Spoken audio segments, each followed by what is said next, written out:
Hola amigos, muy buenas tardes. El día de hoy nos llena de gusto tener con nosotros a nuestro amigo Carlos Corona Nava para hacer la presentación justamente del libro denominado Procedimiento Penal Ordinario para Todos. Carlos, sé bienvenido al Centro de Investigación y Capacitación Judicial. Agradecemos la oportunidad que tienes en brindarnos un espacio en tu apretada agenda justamente para platicar respecto de tu obra. Muchas gracias, muy contento de que haya salido. Muchas gracias por la invitación al Centro de Capacitación. Pues, ¿qué les digo? Feliz, feliz de que este libro haya salido ya por fin, después de esto, en estos tiempos terribles de la pandemia. Muy contento y muchas gracias. Agradecido. No, hombre, pues ven, miren, este libro que nos regala el autor, Procedimiento Penal Ordinario para Todos, es justamente publicado por Flores Editores y Distribuidor. Es un libro que nos habla del proceso penal acusatorio. Yo lo veo muy completo, amigo Carlos. Se establece a través justamente de 16 capítulos. Nos va llevando el autor momento por momento en este proceso penal. Inicias justamente con los principios del proceso penal. Das un paso también por las diferentes etapas del procedimiento penal, desde inicial, intermedia, etapa de juicio. Inclusive nos hablas de los recursos del procedimiento penal y del medio de control constitucional. Entonces, Carlos, ¿te parece si en esta plática iniciamos justamente con tu capítulo 2, que justamente nos hablas de los objetos del proceso penal? Fíjate que fue un poco complejo armarlo de tal forma que sintetizáramos todo el contenido de este procedimiento penal. El capítulo 2 trata de ser muy sencillo sobre los objetos. El objeto que es reparar el daño, esclarecer los hechos por ahí, castigar al culpable, que el culpable no quede impune, ¿no? Entonces, esas circunstancias son manejadas, o traté de manejarlas de tal forma que fueran sencillas, ¿no? No es el rigorismo que trae otros libros o un código comentado, ¿no? Esto es más sencillo. Esto es para que yo como estudiante de Derecho o persona que no está inmersa en esto del derecho, pueda saber y definir qué es, qué significa, para dónde va, cómo van. En ese capítulo 2 precisamente tratamos de que fuera muy sencillo decirle, este es el objeto, con un lenguaje muy claro, para que tú cuando lo leas digas, ya sé por dónde va esto, ya sé qué tengo que hacer, mínimo ya sé dónde tengo que investigar, porque nos pasa mucho de que no nos acordamos, de que no nos aprendemos la ley. No tenemos que aprendernos la ley siempre va a estar ahí, siempre va a estar cambiando. Entonces, lo que no quería era eso, ¿no? Quiero manejarlo de tal forma, o quise manejarlo en el libro, de tal forma que fuera muy general, muy fácil, muy digerible, pero con sustancia, ¿no? Lo cual me ha dado esa experiencia dentro del propio Poder Judicial al revisar asuntos que nos llegan en vía de control constitucional, es decir, amparo, en amparo directo y en amparo indirecto. Por lo mismo, ¿no? Tienes que estudiarlo, tienes que ser fácil porque tienes 10 o 15 resoluciones más atrás que dictar, y tienes que ser concreto, ir al grano, no estar divagando entre teorías o cuestiones así, ¿no? El artículo 20 dice tal, tu acto reclamado dice tal, entonces vamos a ver si se violaron los derechos. Si se violó, pues entrar al fondo, a estudiar y resolver. Entonces, eso trata el libro básicamente. El capítulo 2 es muy bonito, porque muchas veces no recordamos los objetos del procedimiento, ¿no? Muchas veces olvidamos o los podemos confundir con los principios, o creemos que el proceso no puede estar diseñado para las víctimas. No, está diseñado para todos, esclarecer los hechos, castigar al culpable, resarcir los daños, de tal forma que con estas 3 palabras yo ya te dije todos los objetos, sin entrar en un debate histórico o en un debate no esencial para tu comprensión, ¿no? Ese trato de hacerlo ahí en el libro. Fíjate que me parece muy interesante en este primer capítulo cómo estructuras todo a partir de la base justamente constitucional, ¿no? Y lo haces de manera muy, muy sutil, porque nos dices, bueno, objeto de proceso penal, artículo 20, apartado A, y nos señalas, nos enumeras. Pues el primero es el esclarecimiento del hecho, luego proteger al inocente, procurar que el culpable no quede impune y que se reparen los daños. Y lo haces en un término muy digerible, tanto para los estudiantes como para los abogados postulantes, Y a partir de tener esa connotación, pues bueno, que puedan esbozar una estrategia de defensa en las diferentes posturas en las que se encuentren. Me llama la atención, Carlos, que en el tercer capítulo haces una división entre principios. Señalas principios sustantivos y principios adjetivos. ¿Cómo lo debemos entender? Esa discusión tuve ahí en una buena historia ahí en la especialidad en el momento de estarme titulando, en la que yo le decía al sínodo, es que hay que determinar cuáles son los principios sustantivos, cuáles son los principios adjetivos, porque en la Constitución han hecho una revoltura en la que dicen, estos son los principios del proceso penal, sí, pero nosotros lo vemos principios como reglas, o sea, la Constitución lo ve principios, pero son reglas adjetivas. O sea, combinamos principios que en todo caso los principios son derechos humanos o derechos fundamentales, que ya están positivizados esos derechos humanos, eso se integra como principios. Pero cuando nosotros le ponemos principios a reglas estrictas que no necesariamente son derechos humanos o derechos fundamentales, entonces tenemos un problema.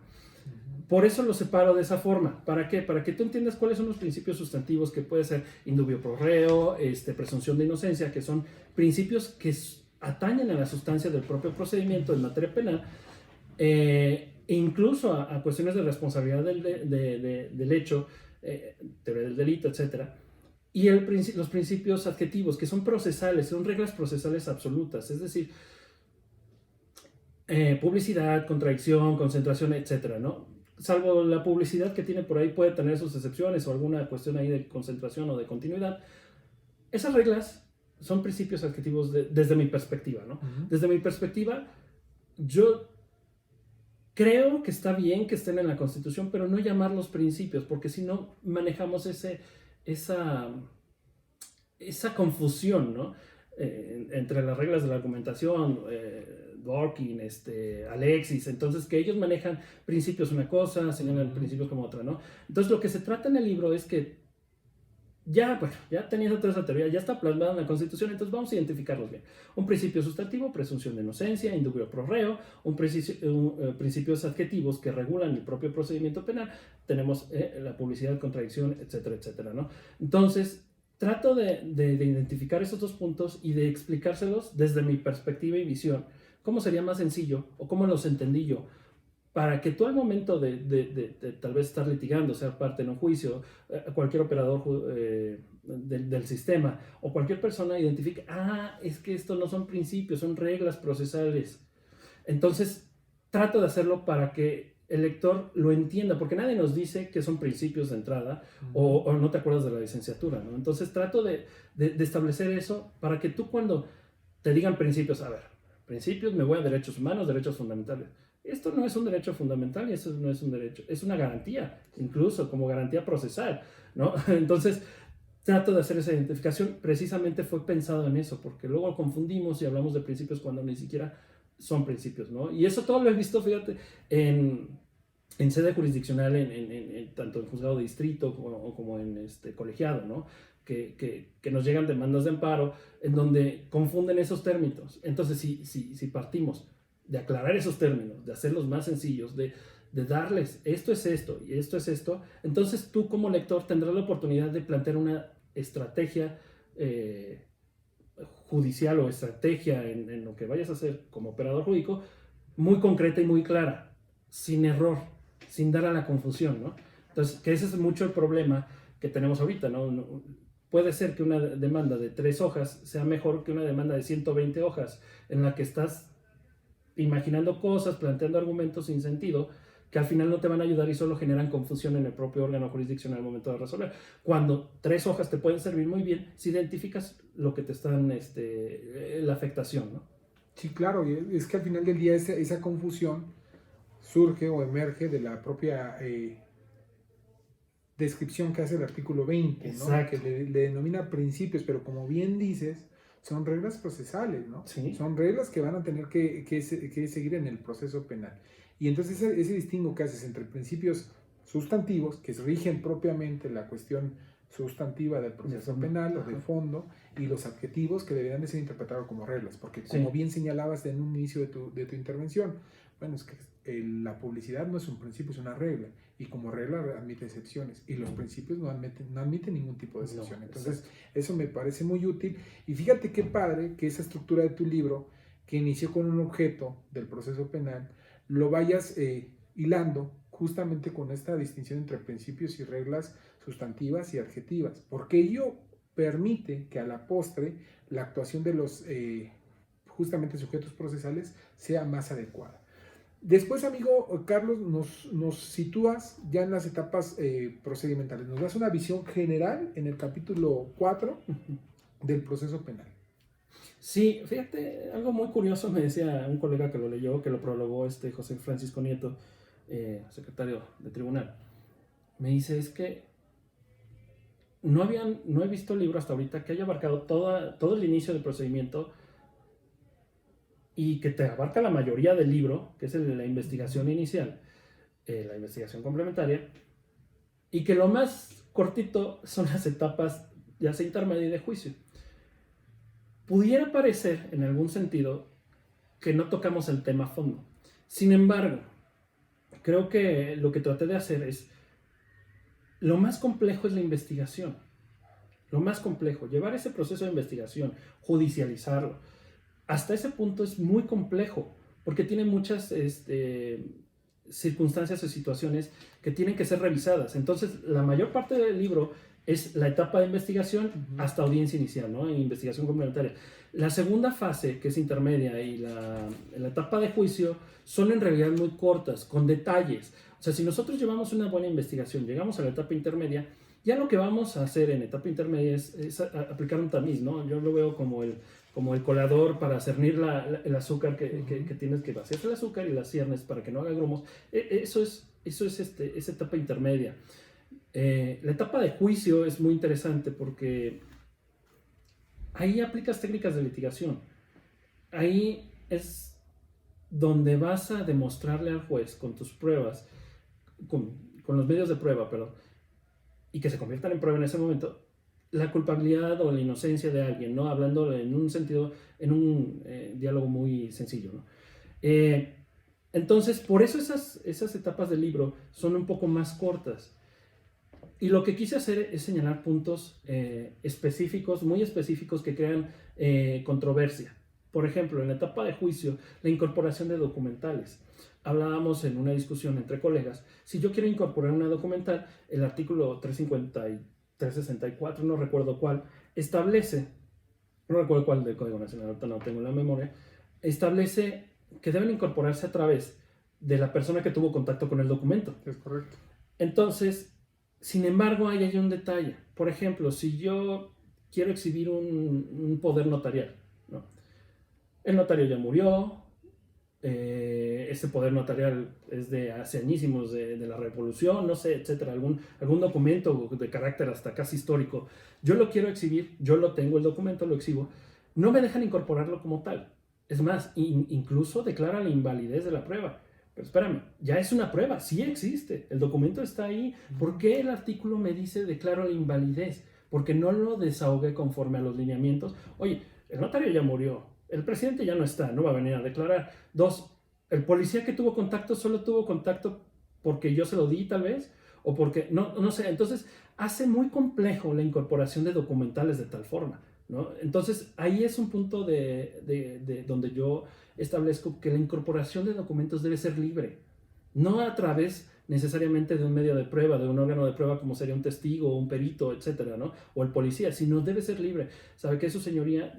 Por ejemplo, otro punto que toco en ese tema, por eso es tan pequeña esa parte, ¿no? Porque llegas a juicio, haces tus alegatos, etcétera, ¿no?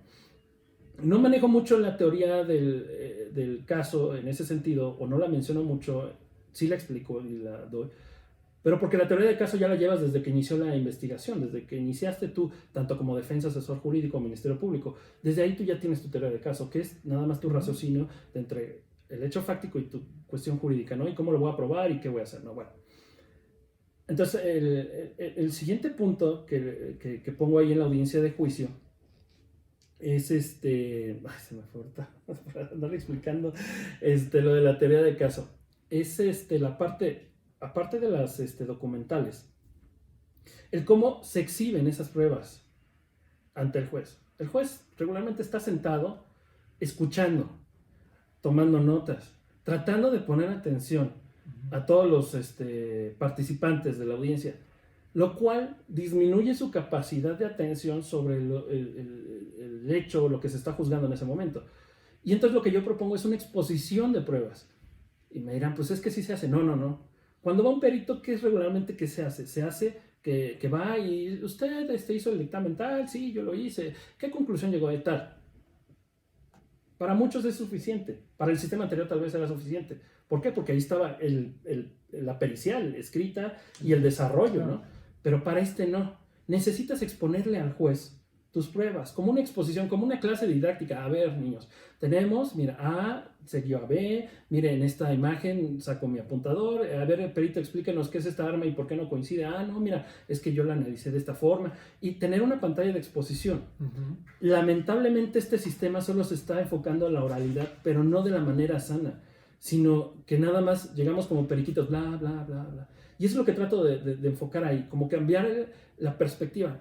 Es decir, ¿qué sería más fácil? Que el perito expusiera ante todos, como si nos impartiera una clase, qué hizo en su pericial, ¿no? A qué conclusión llegó y por qué llegó a esa conclusión, pero de manera gráfica, para que el juez tenga la atención sobre eso. Él también, para que el juez tenga en sus manos el arma. O sea, porque puede ser que en la pantalla me pasen algo y el arma... Oye, pues es que trajeron otra. ¿Cómo? A ver, enséñamela. Quiero verla, quiero tenerla en mano. Ese es un problema. Entonces, yo creo, esa parte deberíamos estarla regulando en el propio libro, ¿no? En el propio código y que la señalo en el libro. Por eso es muy pequeñas esas partes, porque nada más me enfoco, sí las explico, no son complejas en ese sentido, pero me enfoco en puntos clave, ¿no? Claro. Que puedan entender. Bien.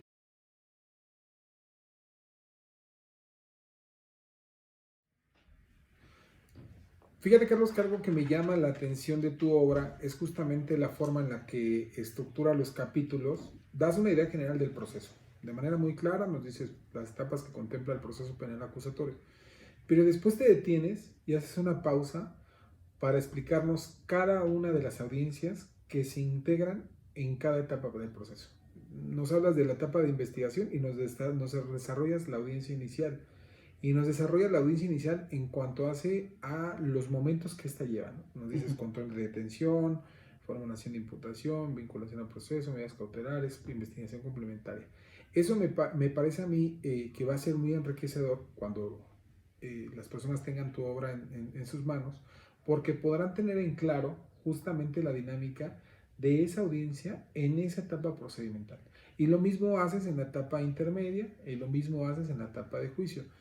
Algo novedoso, Carlos, que yo veo de tu obra y lo aplaudo, es que en cada una de estas audiencias abarcas medios ordinarios por los cuales puedes recurrir las determinaciones emitidas en la audiencia inicial, medios ordinarios por los cuales vas a recurrir las determinaciones de la intermedia, y lo mismo pasa en la etapa de juicio, pero incluyes un capítulo que la verdad de las cosas no lo he visto en muchas obras y eso lo aplaudo, que es justamente el control constitucional de esas determinaciones en cada una de esas etapas, no de manera general, sino lo haces en cada una de las etapas, es decir, amparo directo o indirecto según sea el caso. ¿Nos puedes platicar al respecto? Sí, fíjate que fue muy curioso porque yo en la búsqueda, luego tienes dudas en cuanto a cuando estás analizando un asunto o proyectándolo, dónde buscar, ¿no? Y empiezas obviamente, pues, tu ley, todo, etcétera, ¿no?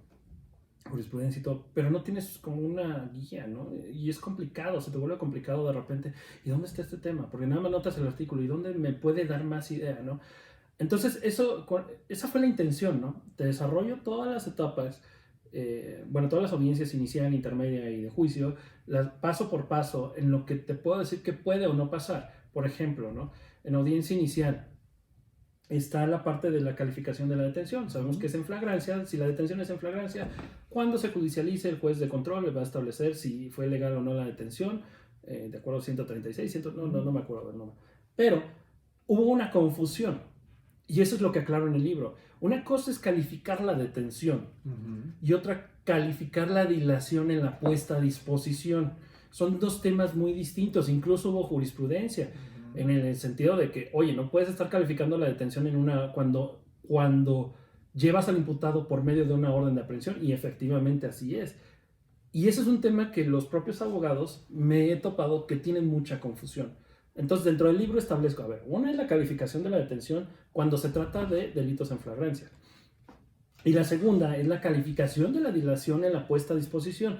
¿Eso qué quiere decir? Bueno, que si te cumplimentaron como juez una orden de aprehensión que tú habías librado, vas a establecer que del momento en que los detuvieron o los aprendieron, al momento en que te los pusieron a disposición en el juzgado, dentro del reclusorio o dentro del ceferezo, ese lapso de tiempo tiene que ser prudente, proporcional. Es decir, si los agarraste en la sierra de Veracruz y los llevaste al juez inmediato, que es no sé, se me ocurre en Poza Rica, ¿no? Suponiendo, ¿no?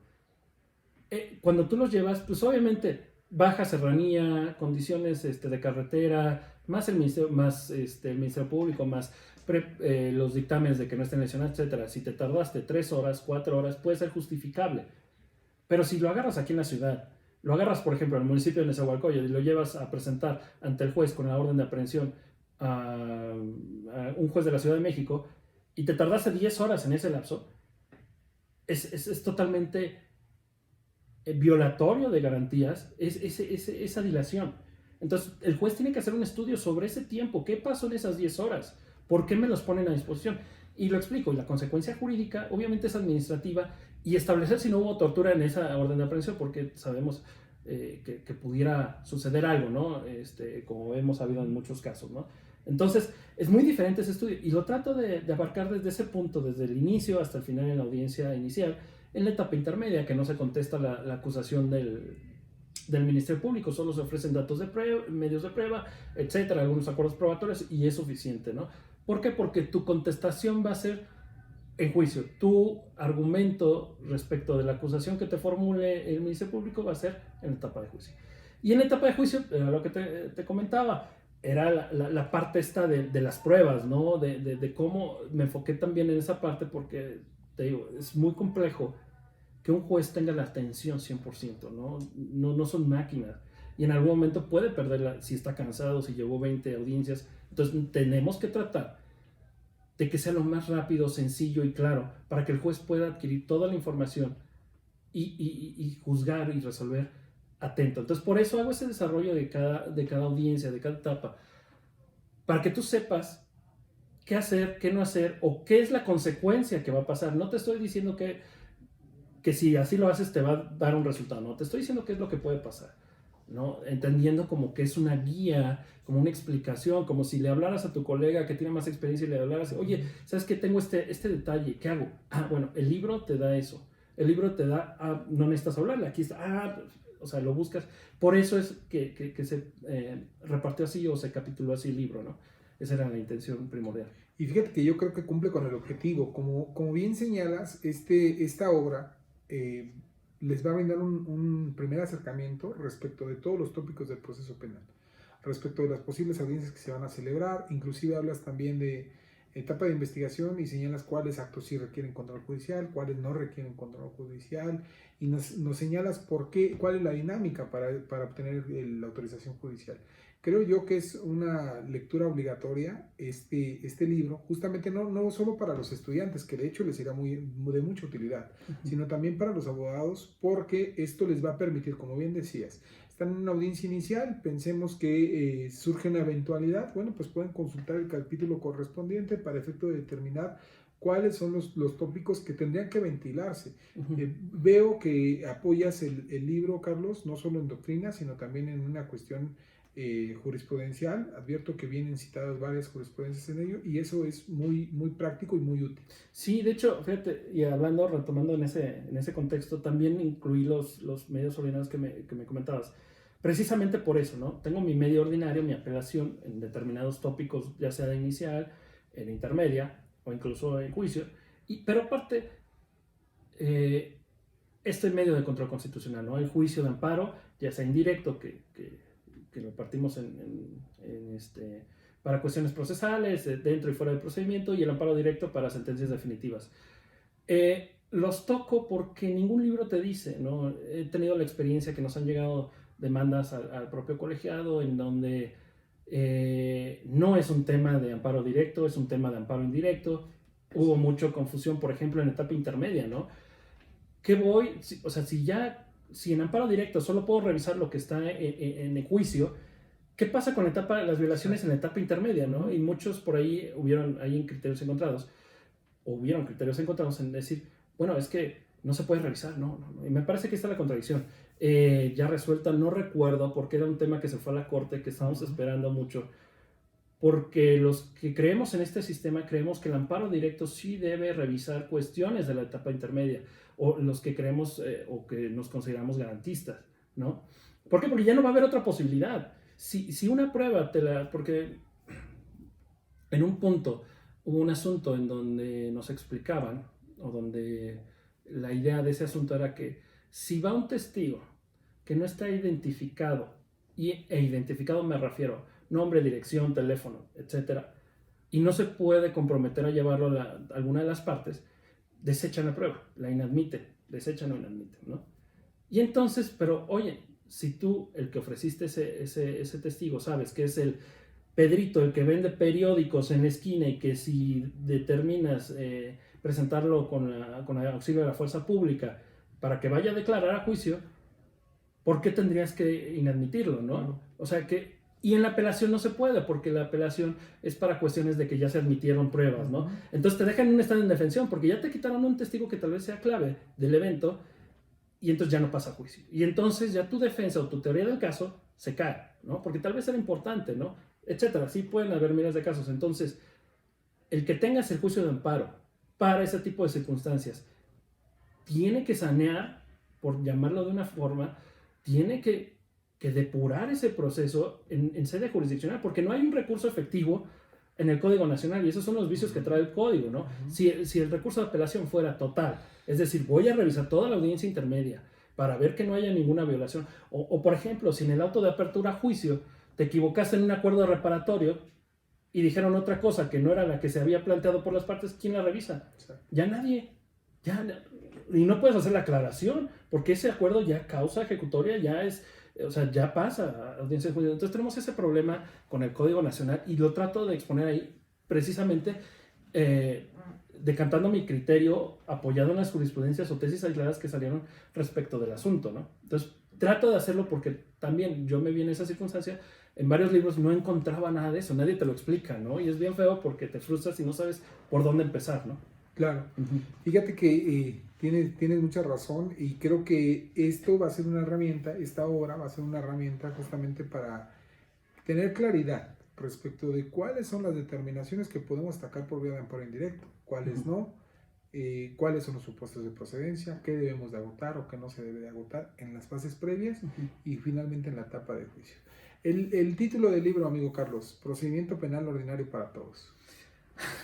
Me puede hacer una aprieta ahí, porque cuando lo estaba pensando, quería que el título fuera, que cualquier persona que lo viera en la librería, lo buscara en internet, etcétera, tuviera desde el inicio esa de, es para todos, o sea, me está incluyendo, ¿no? O sea, esa es la idea del título. Me costó mucho trabajo, está un poquito largo, pero la idea era esa, ¿no? Que tú, cuando vas a la librería, busques, oiga, es que quiero una obra que me traiga de tal a tal, ¿no? Y te muestran como 20 obras. Y revisas los índices y dices, no, es que le falta lo que yo busco, ¿no? Y empiezas así un ir y venir entre obras, y que no traen, o sea, tendrías que comprar 5 para que más o menos tuvieras completo todo el camino. Entonces, cuando inicié el libro, inicié primero el título.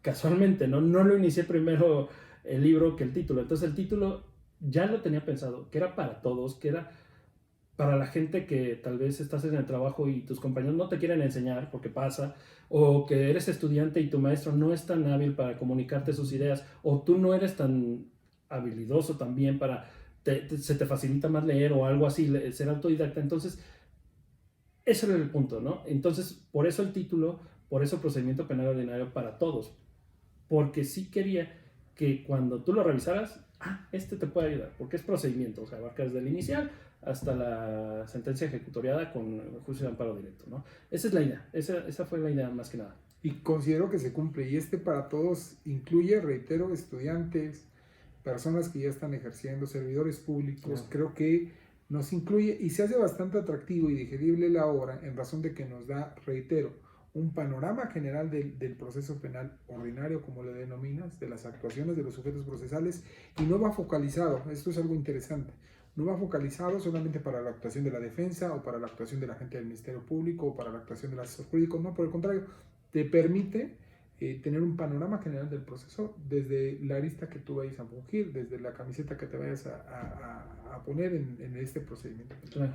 Pues Carlos, sin lugar a dudas, es una obra muy rica, la recomiendo bastante, considero que es lectura obligatoria para todos los que nos gusta la materia penal, amigo Carlos.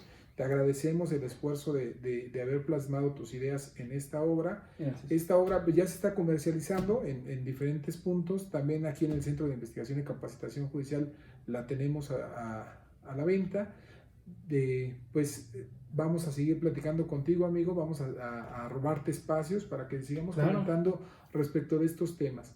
Y pues nada más que agradecerte, amigo, tu espacio, la oportunidad que nos brindas de poder platicar de esta obra que justamente me resulta muy muy interesante, y ya te invitaré para comentar la otra obra que tienes que también me parece muy interesante, que es sobre el procedimiento laboral. Claro, Manual de Derecho Básico Laboral es una obra igual de sencilla, pero ya desde una perspectiva jurisdiccional, un poco más técnico, pero igual de sencillo, y que nos puede facilitar, estando en audiencia, nos puede sacar de un problemón, ¿no? Entonces, te agradezco mucho, te agradezco la confianza, el que te haya gustado, agradezco a todos ustedes. La verdad es que es un esfuerzo, para mí fue titánico, porque de repente te encuentras, pues como que nadie, de esas partes que nadie cree que puedas lograrlo, y llegas, lo haces, y resulta algo muy bonito y muy bueno. Entonces es como mucho orgullo, como mucho sentimiento de emoción, y estaremos aquí al pendiente para lo que se ofrezca y lo que se necesite. Y pues hay ejemplares dedicados por si los quieren adquirir aquí en el Centro de Capacitación. Muchísimas gracias, amigo Carlos, y felicidades por la obra. Gracias. Nos Gracias. vemos.